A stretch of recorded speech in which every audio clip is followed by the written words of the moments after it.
আগামীকাল 25শে অক্টোবর থেকে শুরু হচ্ছে এনসিএল এর 4 দিনের টুর্নামেন্ট, যাকে আমরা ফার্স্ট ক্লাস টুর্নামেন্ট নামেও চিনি। ঢাকা, চট্টগ্রাম, রাজশাহী, খুলনা, সিলেট, রংপুর ও বরিশালের সাথে প্রথমবারের মতো অংশগ্রহণ করতে যাচ্ছে ময়মনসিংহ বিভাগ। কাল 25 অক্টোবর থেকে ডিসেম্বরের 10 তারিখ পর্যন্ত 1.5 মাস ব্যাপী বাংলাদেশের মোট 10টি মাঠে অনুষ্ঠিত হবে এই লীগ। সবশেষ গত আসরে ঢাকা মেট্রো দলটি থাকলেও এবছরে থাকছে না দলটি। তাদের জায়গায় প্রথমবারের মতো অংশগ্রহণ করবে ময়মনসিংহ বিভাগ। এক নজরে চলুন দেখে নেই পুরো টুর্নামেন্টের সময়সূচি। প্রতি রাউন্ডে 4টি করে ম্যাচে 7 রাউন্ডে মোট 28টি ম্যাচ অনুষ্ঠিত হবে। আগামীকাল 25 অক্টোবর থেকে 28 অক্টোবর পর্যন্ত প্রথম রাউন্ডে মোট 4টি ম্যাচ অনুষ্ঠিত হবে। সিলেটের মূল মাঠে মুখোমুখি হবে সিলেট ও ময়মনসিংহ বিভাগ। সিলেটের আউটার মাঠে মুখোমুখি হবে ঢাকা ও রংপুর বিভাগ। খুলনা বিভাগীয় স্টেডিয়ামে মুখোমুখি হবে খুলনা ও বরিশাল বিভাগ।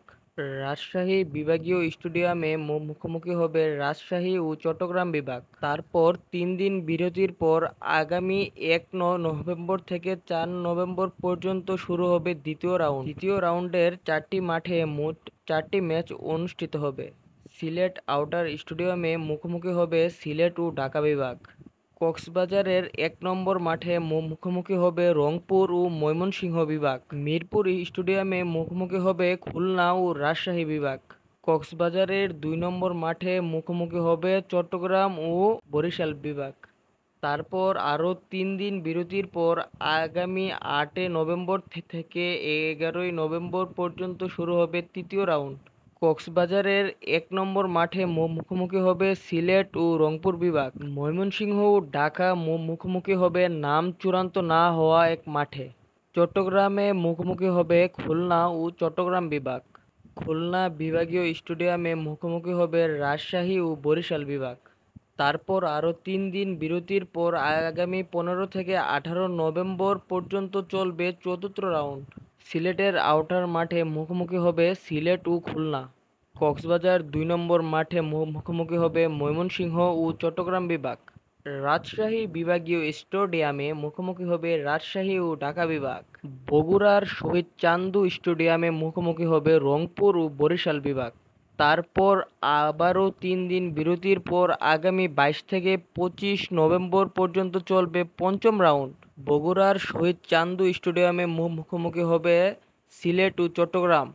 খুলনা বিভাগীয় স্টেডিয়ামে মুখোমুখি হবে খুলনা ও ময়মনসিংহ।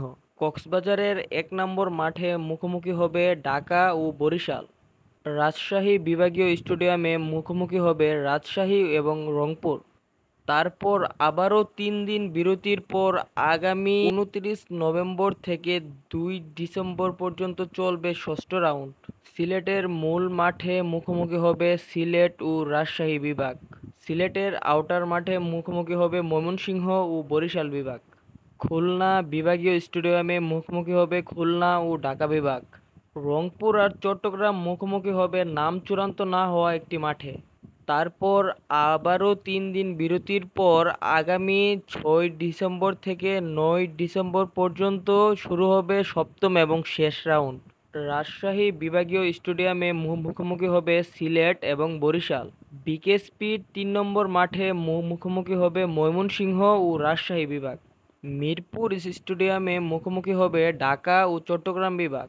বগুড়ার শহীদ চান্দু স্টেডিয়ামে মুখোমুখি হবে রংপুর এবং খুলনা বিভাগ। তারপর 10 ডিসেম্বর দলগুলো যার যার নিজ হোটেল ত্যাগ করবে। আশা করি আপনাদেরকে 7টি রাউন্ড ভালোভাবে বোঝাতে পেরেছি। তারপরও কোনো প্রশ্ন থাকলে কমেন্টে জানাবেন। আল্লাহ হাফেজ।